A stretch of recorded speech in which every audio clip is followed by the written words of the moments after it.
A very common problem with beginners is they tend to hit with their hand first. So if you watch this swing,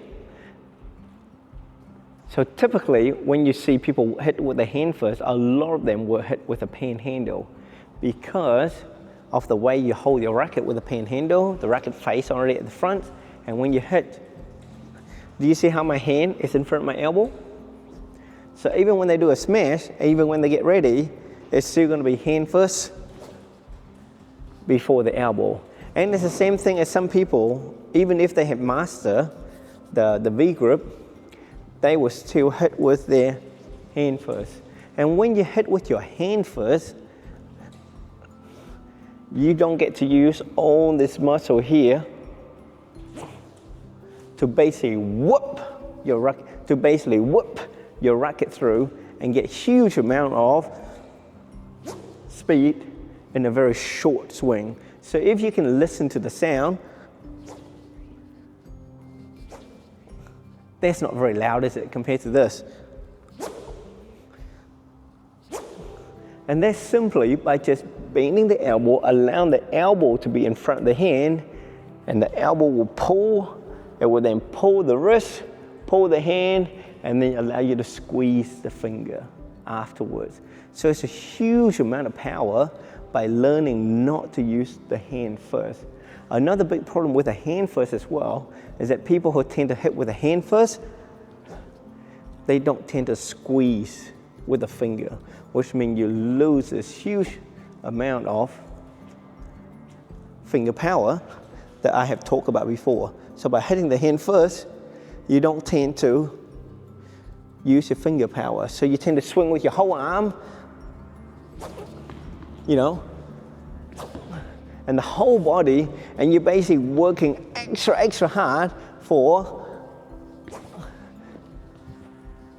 so you're working really hard for basically very small amount of energy. So if you're one of those people that are hitting with the hand first, it's really important for you to think about your actions and almost like admit to yourself that, hey, your action is not quite right.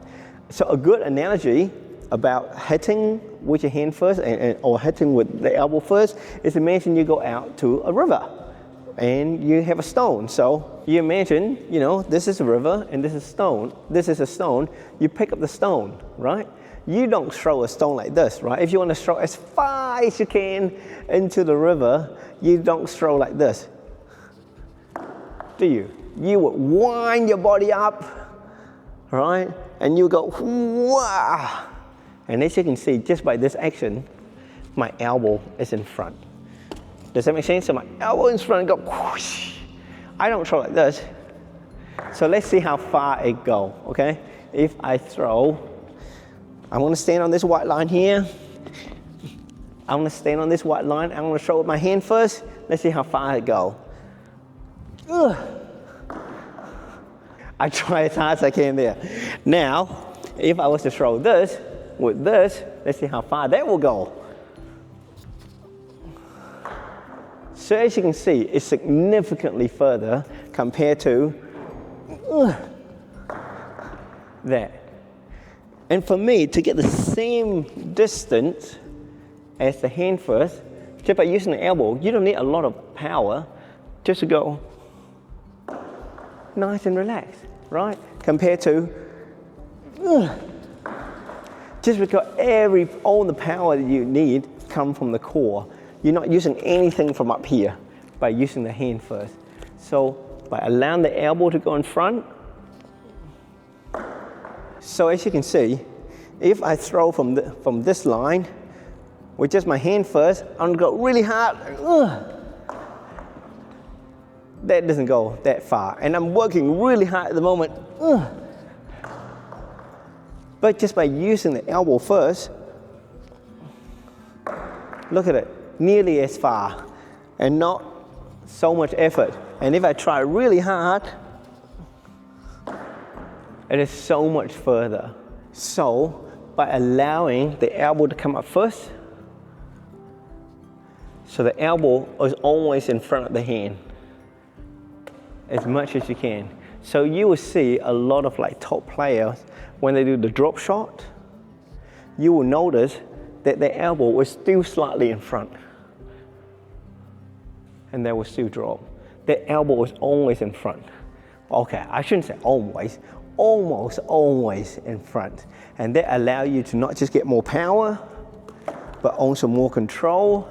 And most importantly as well, and also very importantly, it makes that preparation and that part of the swing look the same. No matter if you're gonna do big shot, smash, reverse slice, this action is always the same, as much as you can, right? So that's why it's really important for you to realize that if your hand go first, right? If your hand go first, you really need to start to learn to relax the hand and allow the elbow to come forward and go.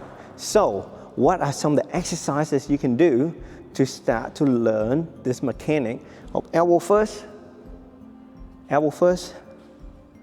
and hit. Get rid of your racket. Okay, step one, get rid of your racket and pick up shuttle. So important, okay? When you want to learn how to do good swing, throw and shuttle is your best friend. So number one, just learn to stay from here. So let's say have your arms straight and just drop your hand. Yes, so now naturally your elbow will be in front of your hand. So if I was to do it again, just bring your arms straight, up, and then drop the hand. And from here, all you're gonna do is just pull from the elbow and just allow the hand to release. If you're practicing by yourself, you can use your left hand. From here, use your left hand and just learning to push. So this is a great exercise for you just to go, throw. So once again, just bring this arm straight, drop the hand down, and throw. Very nice and simple exercise.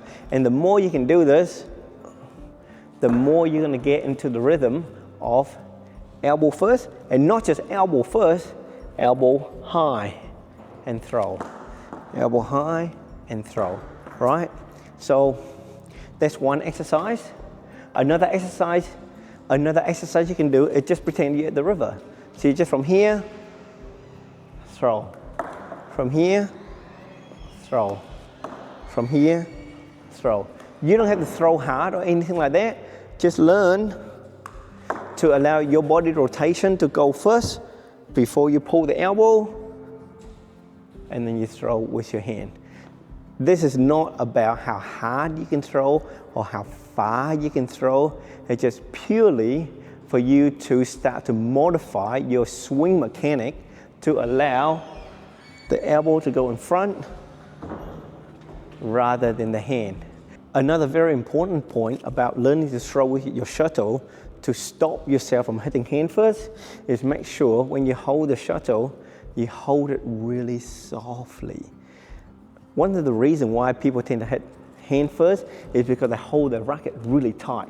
And that's why the hand is what I call heavy-handed. Like the hand is so tight on the racket that naturally the hand will go first, right? So it's the same as a shuttle. Don't hold it tight, okay? Hold it nice and soft with just 2 fingers, nice and soft, because then the hand, say if I just like shake this arms up, you can see my wrist wobble, wobble, wobble.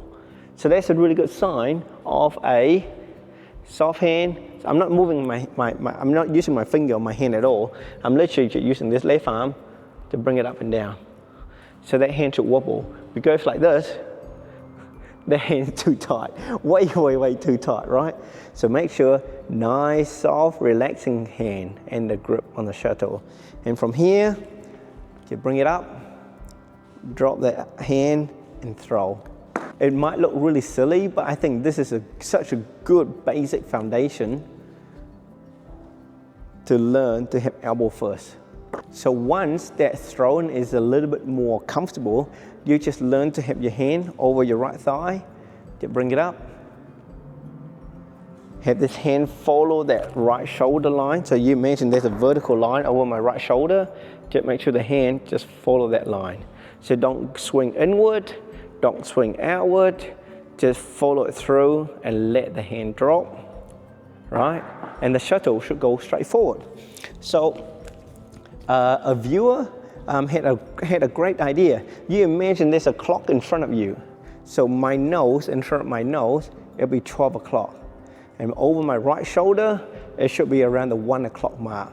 So if you have a clock there right in front of you, you imagine or you visualize the number 1, and you basically throw the shuttle towards that number 1, right? So don't throw it so that the shuttle go in front of your nose. Throw it so that the shuttle go straight in front of your right shoulder, so that should hit the 1 o'clock, which I think is such a good idea. So thank you so much for suggesting that.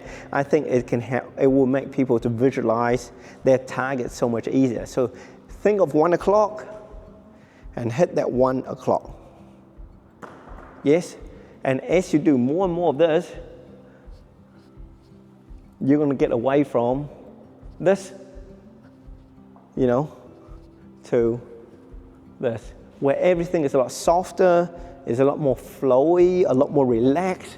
You know, there'd be less stress on the shoulder, and that will prevent injuries later on as well. So it's really important, you know, it's not just the fact you're doing good mechanics and good swing, it also prevents injuries and stiffness. If you're someone who are hand heavy and tend to hit with your hand first, I hope this video will help you a lot, and hopefully it will make a big difference to your swing. It will take time for you to get used to it. Don't get me wrong, everything takes time. But hopefully once you start to do this a little bit better, you will feel some immediate effect in terms of the power that you can generate, and hopefully you will feel this shoulder tension and the upper back tension will be way less when you play. So yeah, comment below, see what you think about the video. Are you one of those people that hit hand heavy? You think this exercise will help you at all? And hopefully I explain things quite clearly. Thank you so much for watching, and please don't forget to subscribe. You know, 75% of viewers are not subscribers, and I would love to increase my subscriber count, because then YouTube will love me more, and then the videos will get shared a lot more out there. So please consider subscribing, and yeah, have a wonderful day and have lots and lots of fun on badminton court. See you guys later. Bye-bye.